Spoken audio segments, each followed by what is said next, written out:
General, you can break down this mindset better than I can, but it seems to me that it's an extremely dangerous proposition for one of these candidates, Buttigieg, Bernie, Biden, or Warren, to want to be in the Oval Office when their deciding factor about the national security of our country is what terrorists think of our actions. Yeah, Biden's been wrong on every foreign policy decision, and during his entire career. Warren has no experience, even though, Mayor Pete was a soldier, that doesn't make him someone who understands the geopolitical situation. And Sanders is, a communist. So when you throw all that together, what you have is four people that are really running to the left. They have to adhere, they have to win their party base, and then the belief will be that, it's a long highway to November, and whoever wins can then come back toward the center and try to recapture those people. But it's a very, very dangerous precedent. And you have, people like Murphy from Connecticut and others tweeting about, the same thing. Soleimani was bad, but, we shouldn't have done this. We have no strategy.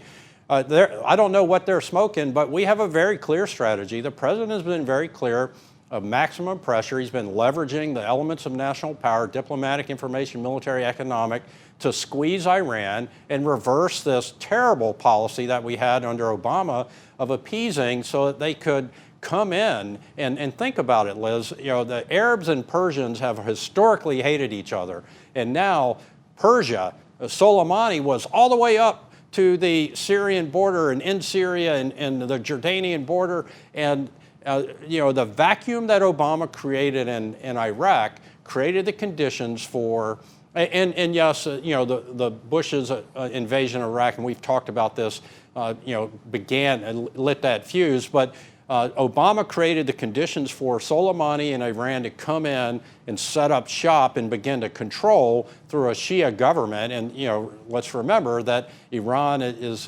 Shia, Muslim. And so now what you've got here is Iranian influence, not only, in Iraq, but pressing up against Israel and pressing down onto Saudi Arabia. And Soleimani was the chief architect of all of that, and he also had his hand in the Benghazi attack. So this guy exported terrorism everywhere, and so for these politicians to be saying that, we don't have a strategy, it's insane. Taking out, killing Soleimani is key to defeating Iranian hegemonic drive in the region, and President Trump is, there's some Velcro ripping here as we try to turn this thing around from the disaster that Obama created. And as we're trying to get all the cockroaches out of the kitchen, so to speak, it's going to be a little bit ugly. As you and I talked earlier, that this whole idea that there's going to be reprisals, as opposed to what? They were already planning attacks. They had already done attacks. They planned to blow up a restaurant 2 miles from the nation's capital, right, back under Obama, and he did nothing about it. And it was also that he could have his deal, which didn't address two of the three major components of Iranian military strength. Right. Well, and today, President Trump used the word imminent threat, that he was part of an imminent threat, an imminent plot to harm U.S. military service members, right, and diplomats abroad.